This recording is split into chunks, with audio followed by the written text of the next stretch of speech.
जैसे कि हम सब जानते हैं कि जहां भी बदलाव की बात आती है तो बदलाव कहीं ना कहीं किसी ना किसी से प्रेरित होता है।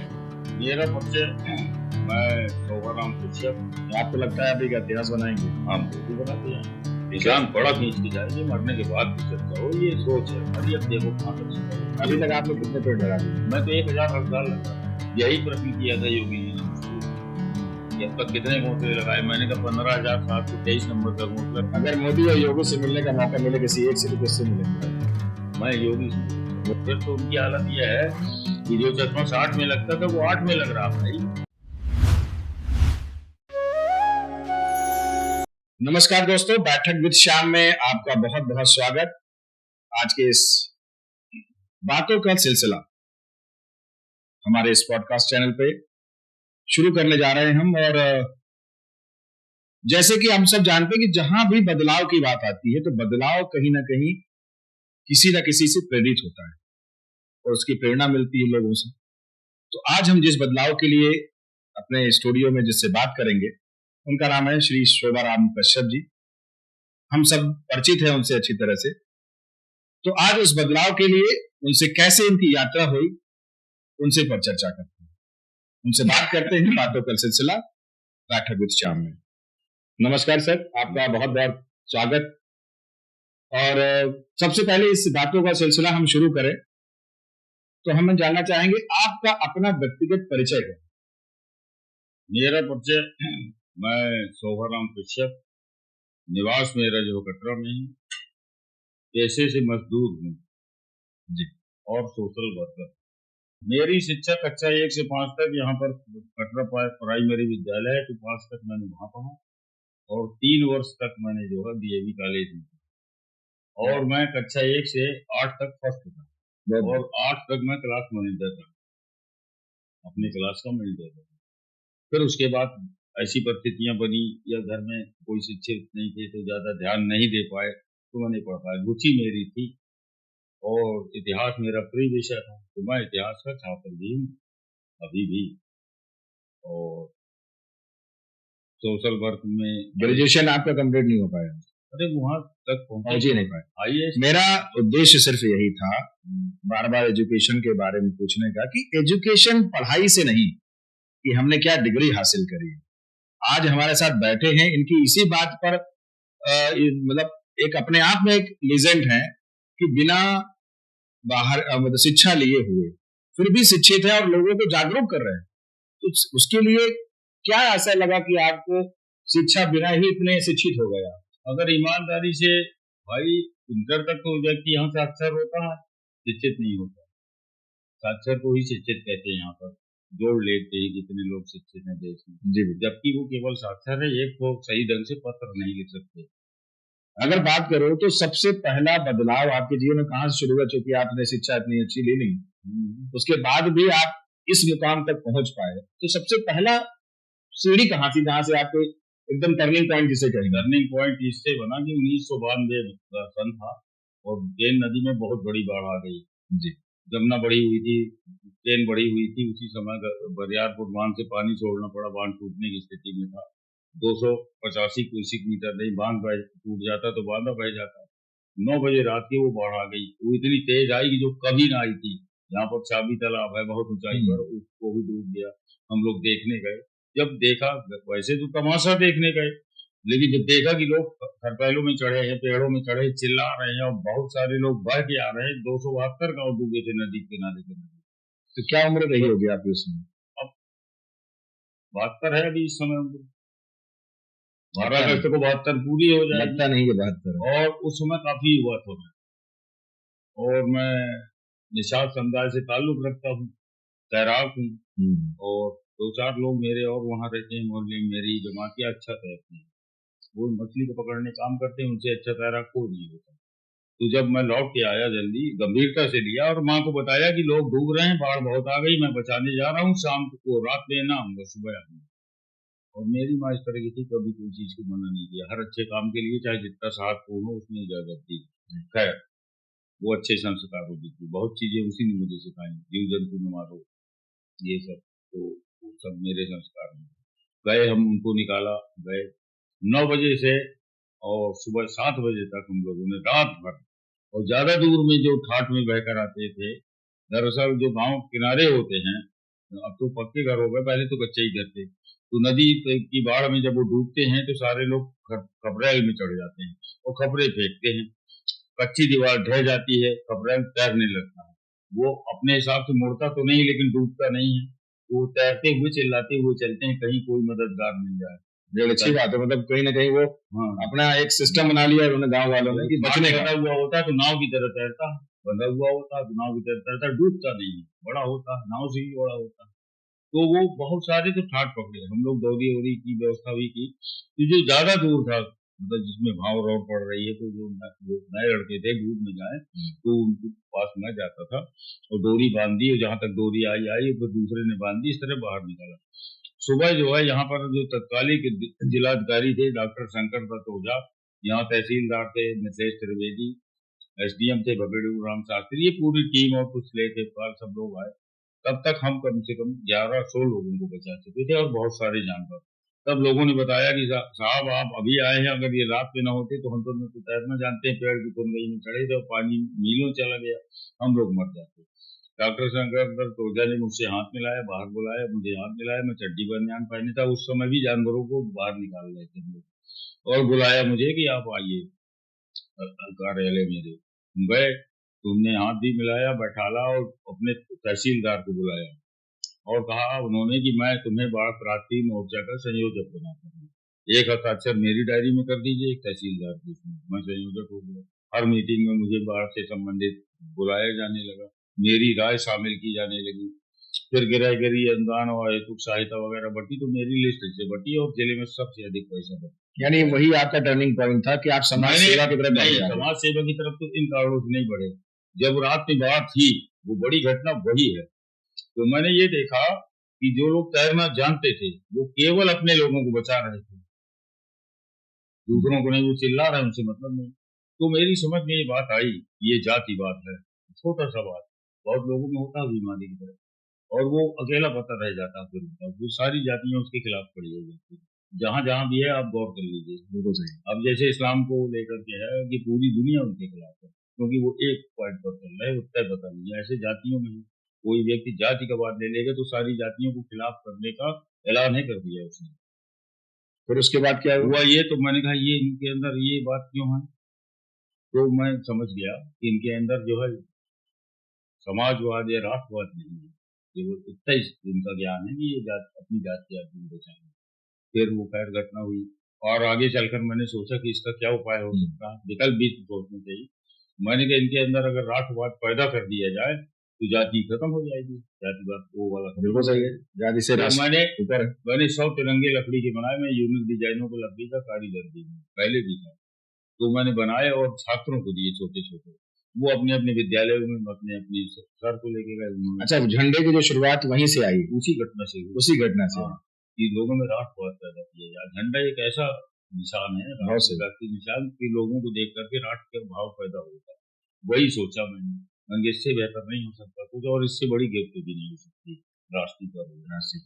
तो बांटा तो वो लोगों ने थैंक्स बोला, तो अगली बार मांग बढ़ी, आज 3000 झंडे 26 जनवरी और 3000 15 अगस्त को बांटने के बाद भी बहुत सारे लोग रह जाते हैं। फिर तो शासन प्रशासन, 280 विद्यालय, समाज के गणमान्य लोग, सम्मानित व्यापारी, मित्र, बंधु, और वो जुनून सवार हो गया आपके अंदर। और 2006 आते आते तक आप लोगों ने, मीडिया वालों ने, प्रेस अखबार वालों ने चर्चा शुरू कर दी, छपना शुरू कर दिया, पर पर्यावरण बिगड़ रहा, हमने भी पढ़ना शुरू किया, फॉरेस्ट की मीटिंगें होने लगी, जलवायु परिवर्तन की मीटिंगें होने लगी। एक मीटिंग में हम लोग गए तो वहां पर मनीष मित्तल जो साहब जो है वन संरक्षक थे और डीएफओ थे नीरज कुमार, तो ये हुआ कि कैसे क्या किया जाता है, पेड़ पौधे कम हो गए हैं, पक्षी कम हो गए हैं, ये सब, तो कौन कौन लोग पक्षी बचाएगा। मनीष मित्तल साहब ने कहा, तो लोगों ने हाथ उठाया, मैंने भी उठा दिया, मैंने बचाया। बात सार्थक थी, न्याय उचित थी, मैंने उठा दिया। फिर हम लोगों ने एक और अभियान चालू कर दिया, लकड़ी के घोंसले बनाकर लगाना, पानी के पात्र लगाना, पानी के बर्तन लगाना और पौधे लगाने का शुरू किया। आज प्रत्येक वर्ष हम 1010 फुट वाले पौधे लगाते हैं और अपनी खुद की नर्सरी बना रखी है, वहां से नहीं लाते, 8 फुट 10 फुट जो हो जाती है। तो इन सब चीजों के लिए आप ये हुआ धन कहाँ से आता है? धन हम लोग 3 लोग, हमारी टीम 3 लोग, मैं उसका अध्यक्ष हूँ, 2 सदस्य हैं। तो सेल्फ फाइनेंस्ड है, किसी से और मतलब नहीं, 2 चीज नहीं लेते हम लोग अपने अभियान में, एक तो चंदा नहीं लेते, दूसरा सलाह नहीं लेते। जो ये चंदा और सलाह बिल्कुल नहीं, सलाह लेने का तो मतलब है नहीं ना भाई। उनने जिनने अपना प्रगति के लिए, समाज के लिए, जीव जंतुओं के लिए या राष्ट्र के लिए कुछ प्रमाणित काम किया हो, वो सलाह फ्री में दे सकते। वो जिसने कुछ कभी किया नहीं, केवल सलाह देने को घूम रहा, तो डिस्टर्ब करेगा, और डिस्टर्ब वही तो ये पहले से बना के चल रहे हैं कि सलाह नहीं। हमें ये ठीक समझ, जब तक मिस्टेक ना हो कुछ ना कहो। आपको लगता नहीं कि अगर इसमें और सामाजिक लोगों का हम पैसा ले और तेजी के साथ ही बढ़े? काम करने वाला पैसे दे चाहे ना दे, काम करने वाला बहुत सीरियस काम है। एक बहुत लोग आए और गए, आपने इसके बाद फोन उठाना बंद कर दिया तो जान गए कि थक चुका, गड्ढा खुद खोदना। आप क्यों नहीं थके? आप क्यों नहीं थके? हमारा जुनून बहुत ज्यादा, आपके साथ कुछ बाकी 2 लोगों का हमने बहुत पैदा किया, सब में नहीं होता ना, सब में होता नहीं है, हिसाब किताब लगाता है। जुनून होता है हार्ड में, और जो दिमाग से काम लेने वाले लोग हैं उनमें जुनून नहीं होता ना। कभी इतिहास बनाते हैं ना आज तक बनाया। अब मेरे पास 288 अवार्ड हैं, जो IAS, PCS, IPS, IFS के हैं, और समाजों वाले तो होंगे झोले में भर के रख दिए हैं। बहुत बढ़िया। जो सामाजिक ये अवार्ड हैं जो बड़े लोगों ने दिए हैं, 288 प्रमाणित लोगों ने दिए। अच्छा, अभी अवार्ड से ये उस दिन योगी जी ने दिया। हाँ वही, तो ये भी एक प्रमाणित ही है, सत्ता का आदमी है, मुख्यमंत्री है। अब इतिहास की हम बात करें तो बांदा का कौन सा इतिहास है जो सिर्फ आप ही जानते हैं? नहीं, मेरे अलावा भी जानते हैं, लेकिन लोग बताते नहीं। हाँ, मैं तो वो जब जरूरत होती तो बोलता हूँ। तो कौन सा ऐसा इतिहास लगता है, कौन सा एक अगर बिंदु हम बात करें तो जिसके बारे में बांदा को लोग, बहुत सारे लोग नहीं जानते हैं, ऐसा क्या है? नहीं, बांदा चूंकि बहुत 1770 के बाद यहाँ इतिहास शुरू हुआ, इसके पहले तक ये कुछ नहीं था, एक छोटा सा गांव था। 1740 में जब बांदा का पहला नवाब अली बहादुर अव्वल अपनी जागीर में आया, पेशवा का नाती, पुत्र तो आया नहीं।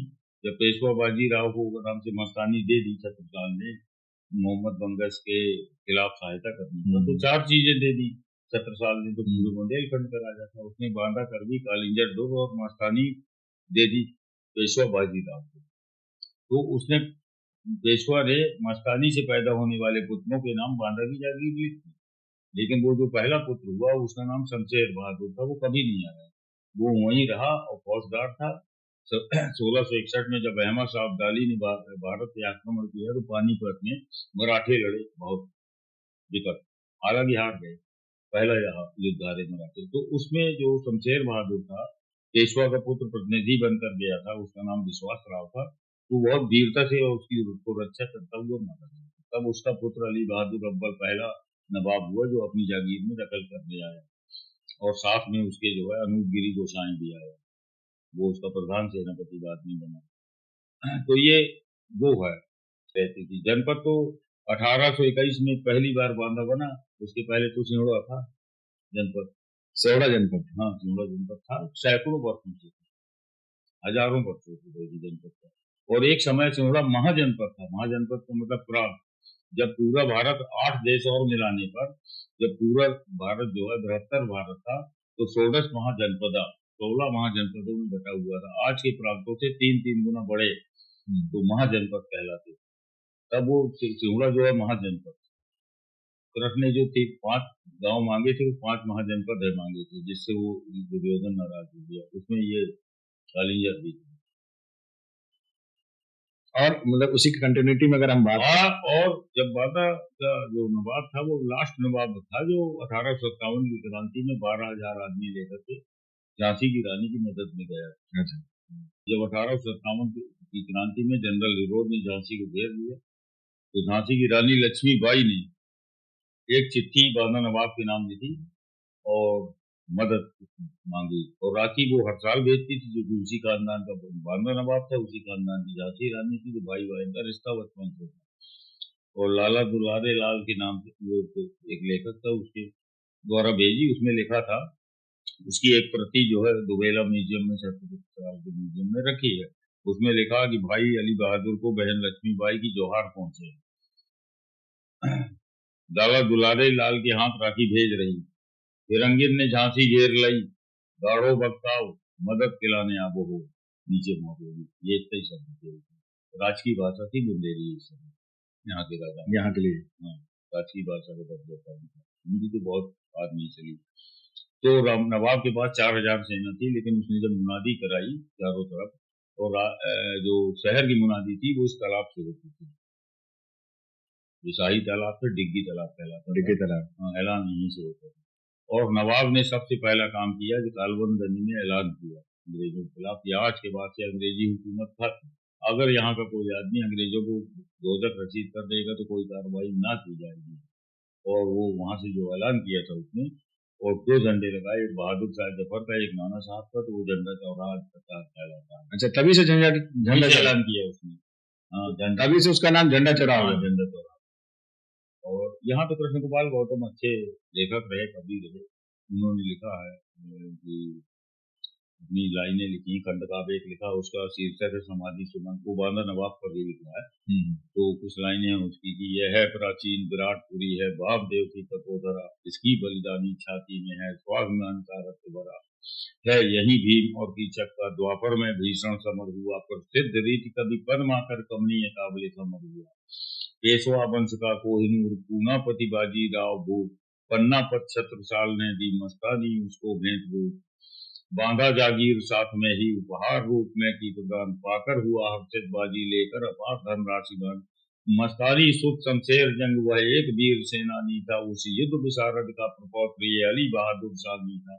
तो दौर ये था अंग्रेजों की, भारत के अर्चन चौरा पर जब दीपक था टिमटिम युग का, प्राची प्रभात पर भी प्रतिपल पश्चात दिवाकर था उगता, गोधूलि काल वसुधा पर था हिमगिर के आंसू बहते थे, कहते थे कण कण अंगारे सब विषम वेदना सहते थे, नीड़ों में रहते थे पक्षी पल पल बधिकों से डरे हुए, काटते थे जीवन अपना मानव स्वदेश में पड़े हुए, कहने को था आर्य देश पर आर्य शक्ति का अंश न था, रिपु से लोहा ले बढ़कर कोई भी क्षत्रिय वंश न था, तब प्राणों की आहुति देने को भारत की पावन माटी में, और फूका नवाब बांदा ने था रण संत के की घाटी में, जो भांति भांति के वीरों से अपना रणव्यूह सजाए था, सर्वथा धर्मी गोरों से लड़ने का बीड़ा खाए था, जिसने गोरों को दिखा दिया पानी भारत के पानी का, जो स्वतंत्रता के मस्तक पर शीर्षक है अमर कहानी का। ये चंद लाइनें कृष्ण गोपाल गौतम के द्वारा है, वो तो पूरी किताब ही याद है मुझे। तो ये दौर था वो। अच्छा, बात करूं अगर तो बांदा में सबसे अधिक ज्यादा प्रेरित किसने किया? कोई आइडियोलॉजी में अगर देखा जाए तो यहाँ सबसे ऐसा कौन व्यक्ति है जो आपको प्रेरित तो किसी ने नहीं किया, लेकिन 2 शख्सियत ऐसी थी जिनसे मुझको साधन मिले मेरी प्रवृत्ति के। अच्छा। जैसे बीडी गुप्ता साहब और राधाकृष्ण बुंदेली, उनके पास साधन थे। राधाकृष्ण बुंदेली जी ने तमाम इतिहास की पुस्तकों का, पौराणिक पुस्तकों का अध्ययन वो हिंदी करा के रखा। उन्होंने तो वैदिक ऋचाओं का, पौराणिक आख्यानों का, शास्त्रीय व्याख्यानों का सब कराया, और इस्लाम में इंजील, गजवात, तवारीख इस्लाम, कुरान शरीफ, तौरेत सबका हिंदी कराया ताकि आम आदमी पढ़ सके, सब है उसके पास। और बाइबिल का भी कराया, 2-4-6 लाख रुपया खर्च कर डाला उसमें। तो वो किताबें उपलब्ध थी, तो पढ़कर ये पता चलता था कहाँ क्या हुआ, क्यों हुआ। अच्छा, बांदा में सबसे अच्छी चीज क्या लगती है आपको? बांदा में तो मुझे अपना बांदा अच्छा लगता है। बांदा में बांदा का एक कंकड़ अच्छा लगता है। ये नहीं, वो तो मेरा यहाँ के जो भी आप यहाँ पैदा हुए, लेकिन एक विशेष चीज जो आपको आकर्षित करती है। मुझे तो कुछ अलग से नहीं, सभी चीजें अच्छी लगती है। तो अब युवाओं को आप क्या बोलना चाहेंगे कि अपने लिए इंस्पायर करने को कहा जाए युवाओं को, तो क्या कहेंगे? हम तो युवाओं को, अपने बाद वाली पीढ़ी के लोगों को, जवानों को हमेशा इंकलाब की बात करते हैं कि वो अच्छी बातों के लिए इंकलाब पैदा करें और बाकी बातें छोड़ दें। स्वयं की तरक्की करें, परिवार की तरक्की करें और देश की तरक्की के लिए भी सोचें, और अपने जीवन में 22 पेड़ लगा के जाइए। ऐसा ही देश के अन्य बातों में जिन जिन चीजों का आप लाभ। अभी तक आपने कितने पेड़ लगा दिए? मैं तो 1000 हर साल लगा रहा हूँ। हर वर्ष 1000 लगा? हाँ, 1000। 90 दिन तक संरक्षित है वो। अरे खुद की नर्सरी बनाते हैं, लाते थोड़ी हैं, और 8-10 फुट से छोटा पेड़ नहीं लगाते हैं। हमारे पेड़ 100 में 90 लग जाते हैं। अभी तो टोटल जो घोंसले आपने बांटे हैं, क्या कितनी संख्या में? यही प्रश्न किया था योगी जी ने मुझसे कि अब तक कितने घोंसले लगाए। मैंने कहा 15,723 नंबर का घोंसला कल एक कन्या पाठशाला में लगाया। फिर योगी जी ने पूछा कि कब तक लगाएंगे, कितने और लगाएंगे। मैंने कहा बुंदेलखंड में उतनी गौरैया जब मुझे दिखने लगेंगी जितनी बचपन में थी तो मैं बंद कर दूंगा, तब तक लगाऊंगा। ये जुनून है आपको?